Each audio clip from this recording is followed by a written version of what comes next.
Well, good morning. Thanks for joining the call as always. Let's get right to it. In the past week alone, the cost of a gallon of gas shot up 7 cents in Iowa. That's a 2% price increase for a gallon of gas in just 1 week.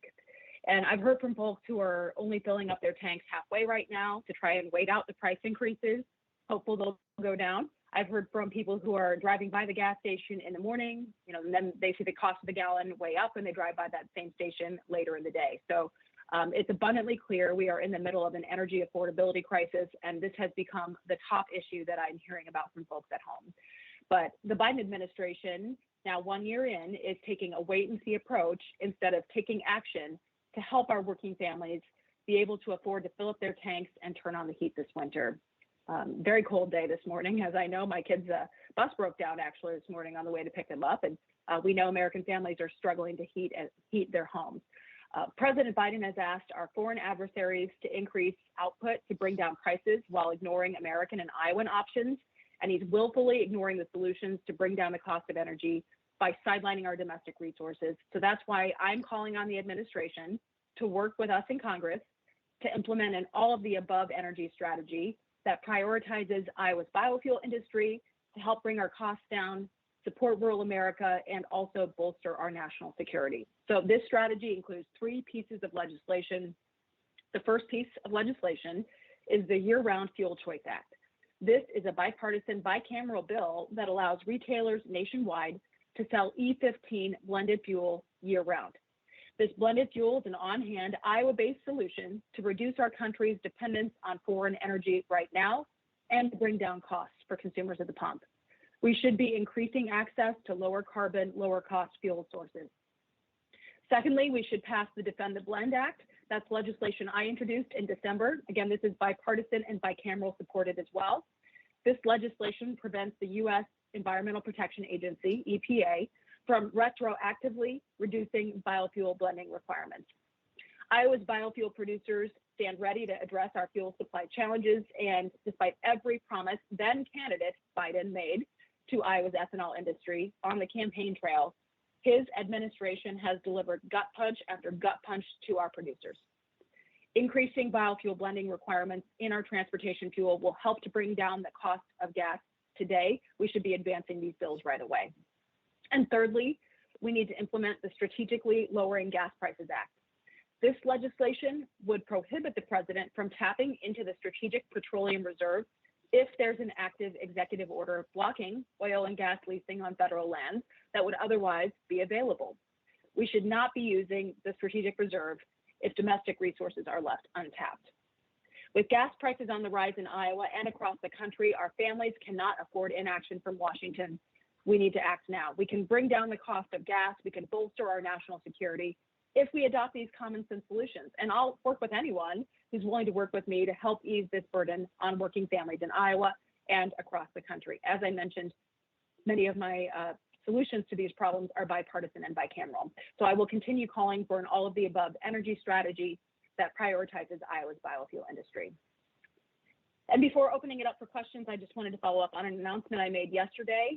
Yesterday, I joined Senator Grassley, Congresswoman Sherry Bustos, and several of our colleagues to announce that the U.S. Army Corps of Engineers has allocated $829 million in federal funding from the Infrastructure Investment and Jobs Act for the Navigation and Ecosystem Sustainability Program, or NESP, which of course is on the upper Mississippi River system.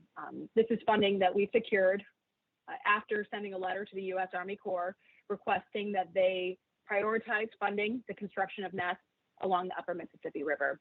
And specifically, this funding will be used to complete the modernization of Lock and Dam 25, including the construction of a new 1,200-foot lock, an environmental restoration project at Lock and Dam 22, and several other smaller scale ecosystem and navigation projects in the region. The lock and dam system along the upper Mississippi is crucial to our agriculture economy in Iowa and also our country's entire supply chain. Over 60% of our nation's grain exports travel through this lock and dam system, and it is a massive economic engine for the entire state. So this landmark investment will be game-changing for Iowans and communities along the Mississippi River, communities like Dubuque, and I'll continue to push for targeted infrastructure investments and fight to ensure that any federal dollars on the table are reinvested at home in Iowa. And with that, I'll be happy to take your questions this morning. Good morning, Congresswoman. This is Brent Barnett at Iowa Agribusiness Radio Network. Hey, just a quick follow-up. Morning. Just a quick follow-up on the Mississippi locks and dams announcement. What have you been hearing throughout this process from your constituents and the farmers in those areas along the upper Mississippi?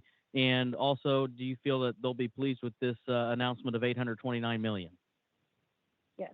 Well, Brent, they are pleased. I've gotten a lot of outreach already from our commodity producers in Iowa. My phone was lighting up yesterday with people who were happy to hear this news.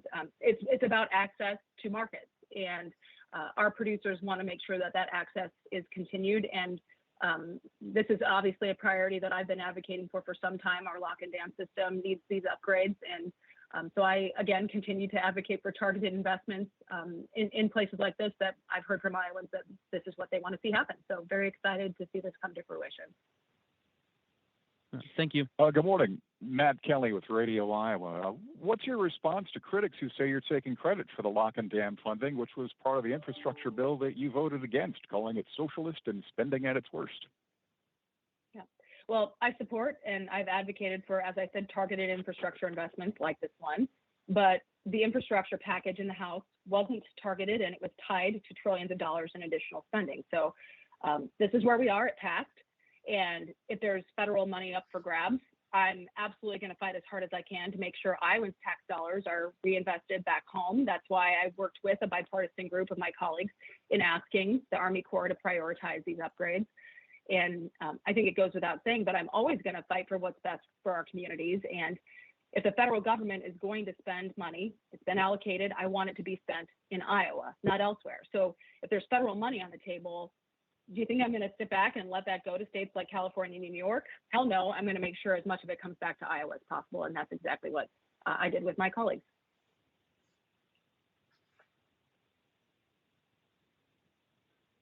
Any other questions on the line? Yes, Representative Hinson, James Lynch from the Gazette. Thanks for doing the call. I wanted to get your reaction to President Biden's remarks yesterday. He covered a lot of territory, but did you hear anything encouraging in what he said? And I, maybe more specifically, his comments about breaking up the Build Back Better program. Does that make it more appealing? I mean, you talk about targeted investment. Are there things in that package that you could support if it was sort of an up or down vote on that specific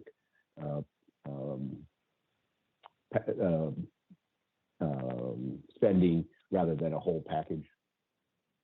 Right. Well, I think what my takeaway is that here we are 1 year into his administration, and Iowans and Americans are worse off.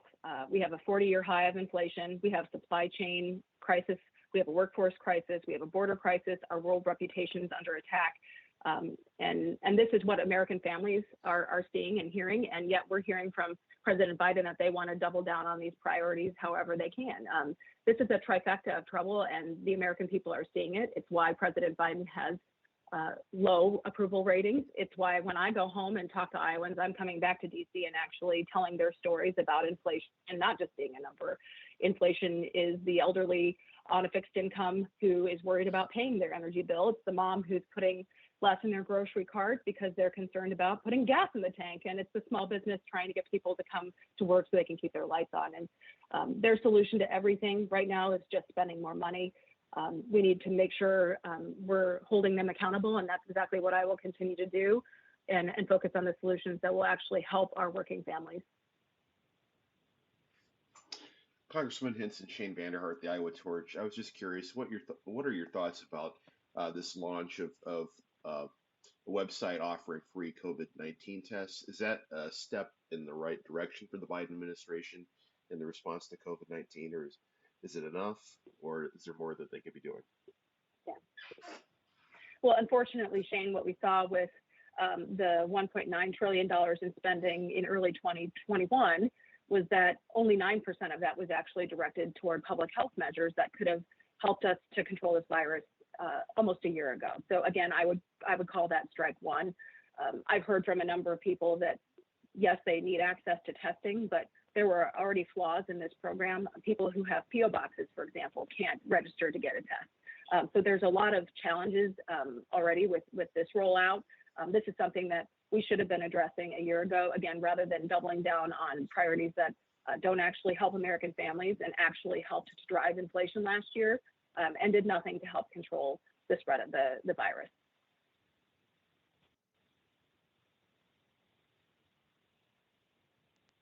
Any other questions?